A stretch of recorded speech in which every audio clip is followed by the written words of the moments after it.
Hi there, this is Rish Outfield, and I am looking at the various aliens that you could put in the HasLab Cantina that is coming from Hasbro. There are so many characters and aliens and people, humans, that were in or could be in the cantina, and I just thought I would grab one at random and talk to you about it. Okay, so the one I'm talking about today is Kabe. Kabe is the little mouse character. Oh, it doesn't really show up. Oh, okay, it's a little better. I should have just put it in front of my face to begin with. Kabe is the little mouse that is begging at the bar, and this one came in a 2-pack with Muff-Tack in 1998. And as far as I know, this is the only time Kabe has ever been made. That was the only way you could get it, was in this 2-pack. But the 2-pack is not scarce.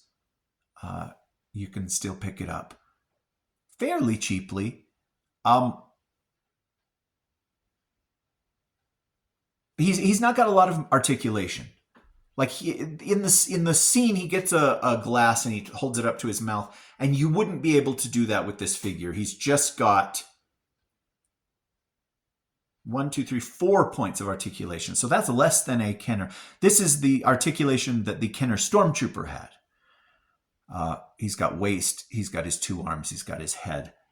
But right here, I've got eBay just to look to see how much he would be going for now. And that very first one, that doesn't really work because the seller was asking $9.99 and they accepted less. But they also were asking $5 shipping. So it was less than $15. And the one below it, they asked $14.39 plus $5.19 shipping. And so that's about $20 for Kabe. And then we're going down there a tiny bit more. I'm sorry about the glare. I'm not a professional YouTuber. I have no idea what I'm doing. But that one went for $13.95 free shipping. And so he can be gotten fairly cheaply if you like. The best way to do it would probably be pick up Muff-Tack and Kabe together. And will Hasbro do a new Kabe in anticipation of the Cantina? Now, the thing is, if these sell like hotcakes, yeah, they will. If it's one of those things where there's so much demand for Cantina aliens, where somebody says, hey, I spent $500 on a Cantina, you better put me some aliens in it. Which is probably what they're hoping. I would bet heavily. If I were a betting man, I would say we will absolutely get a couple of box sets or an entire wave of Cantina aliens in the vintage collection. And if that were the case for Kabe, then he would probably have leg articulation. Maybe it's a she, right? Maybe she would have a cloth skirt. This overlay here, the vest, would maybe be cloth as well, but probably not. But you definitely have articulation in the arms. And you know what? In 98, maybe that wasn't even possible at this tiny little scale. Boy, I almost want to say there's no arm. No, there is arm articulation.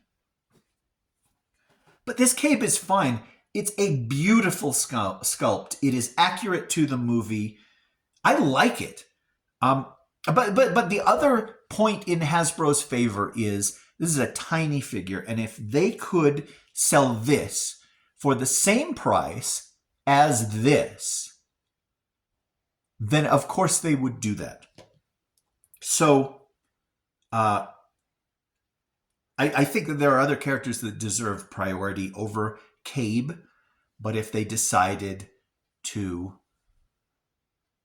put out a new Kabe in the vintage collection, I think I'd pick it up. The thing is that there is room in the Cantina for all sorts of things. And you can have a Greedo over here in the corner and another Greedo over here at the bar. And nobody's going to care because there were so many Rhodians in that exact same costume. And I'd love to find out why. But we're not here talking about Greedo. I was talking about Kabe right now. I get distracted. I could talk about Star Wars for a long, long time. Anyway, thank you for watching. And there are many, many more Cantina aliens that we could talk about. Will we? Who can say?